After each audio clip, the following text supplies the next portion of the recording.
Hi guys, welcome back sa Okavango Diaries at ngayong araw na ito ay ikakabit ko na yung mga pinamili kong mga accessories.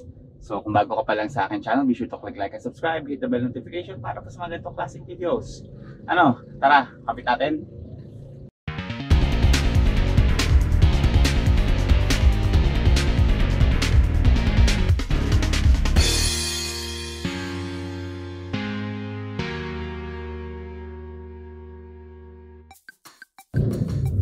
Una-una, yung mga pinamili ko ay galing lahat sa Lazada at Shopee.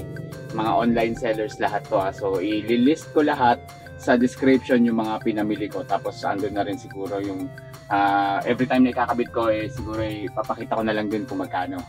No? Okay, saan natin? Dashboard. Sa dashboard na to, ayan, kabili ko nitong cover ng jelly. Yun. Yung non-slip mat, okay. Binili ko lang siya para protection sa init. Online store to, galing China. Kabit lang natin siya. Tingnan natin kung perfect fit. Ayos, fit na fit. Next item na ikakabit natin ay ang protective cover. Dali na natin to. Ito yung salamin ng infotainment na nabili ko rin siya sa Shopee. Natin yung kasya. Sakto. So, ganun na.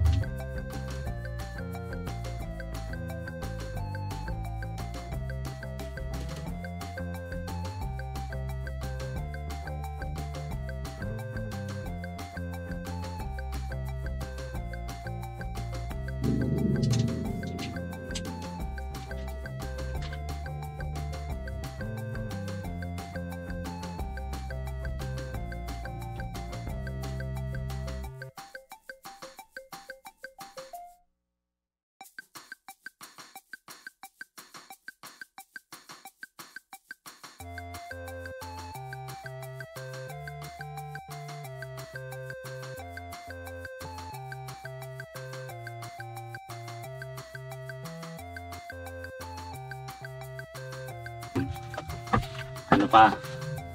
Next item natin, yung deep dish matting, di ba? Silang natin konti. Ito. Kapit natin ang mat. Natin ko sakto. Ha? Ayos. Sakto.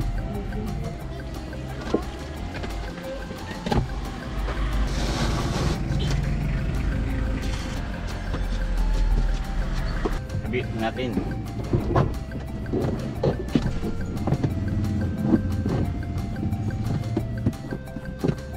Ayos. Sakto din. Bilis lang talaga mag-alikabok. No?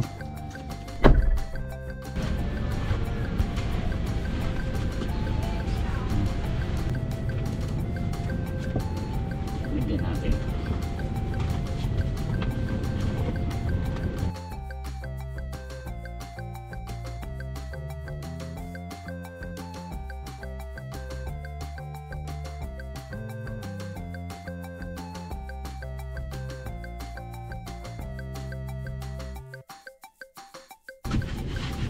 Dapat naman.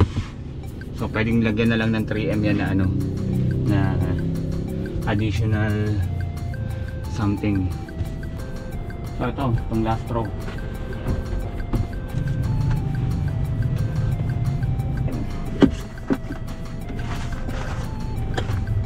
Ang trunk tray ko ay deep dish cover ko ay kasya.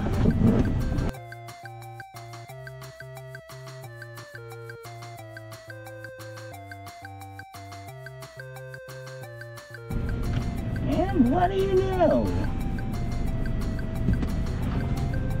Nalagyan ko na ng cover yung dash.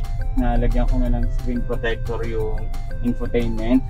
Nalagyan ko na yung isa, dalawa, tatlo ng deep dish mats. Great, there's more. Non-slip pad. Hans lift mat. Meron akong door handle cover. Sila. Ito naman, para maiwasan ang nail scratches. Pero hindi ko na nilagay yung cover kasi sayang naman pag tinakpan yung cover. Okay, meron din ako nung mud guard.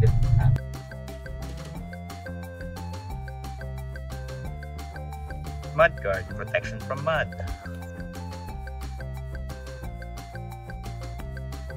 At meron pa akong isang set na Okavango step steel. So, eto, ididikit lang naman ito eh.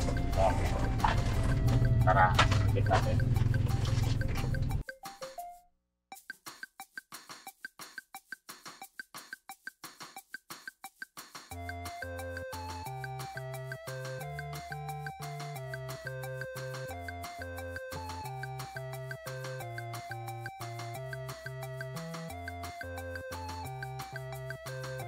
Ito naman, laban naman ito sa mga gas-gas kapag may iniloload kang kung ano-ano mga ganitong gamit.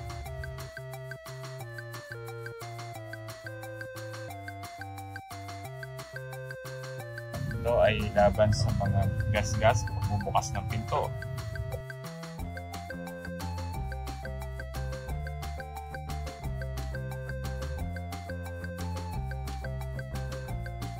Ito naman, para kitang-kita yung brand. Very cool.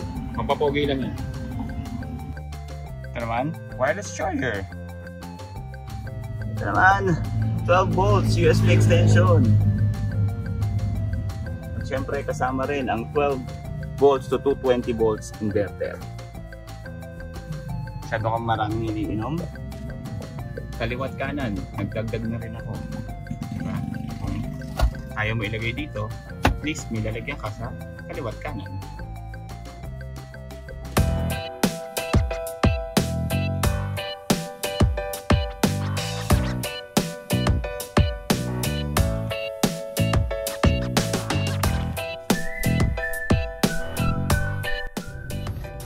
If you like this video, don't forget to hit like and subscribe.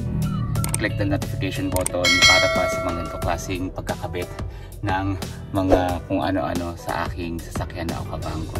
Again, this has been Kuray at ito ang Okavango Diary. See you again next time.